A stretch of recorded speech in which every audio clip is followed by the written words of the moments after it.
بسم اللہ الرحمن الرحیم، شروع اللہ کے نام سے جو بڑا مہربان نہایت رحم والا ہے۔ غار سور کا واقعہ۔ ہجرت کے موقع پر حضور اکرم صلی اللہ علیہ وآلہ وسلم اور حضرت ابوبکر صدیق رضی اللہ تعالیٰ عنہ غار سور میں تشریف فرما تھے۔ اس دوران سوراخ سے ایک سانپ نکلتا ہوا نظر آیا۔ سانپ کو دیکھ کر ابو بکر صدیق رضی اللہ تعالیٰ عنہ نے سوراخ کے منہ پر پیر رکھ دیا۔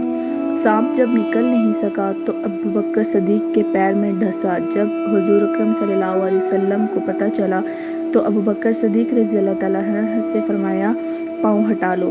بتایا جاتا ہے کہ سانپ حضرت عیسیٰ علیہ السلام کا امتی تھا، جس نے حضرت عیسیٰ علیہ السلام سے درخواست کی تھی کہ میں حضور صلی اللہ علیہ وسلم سے ملاقات کرنا چاہتا ہوں۔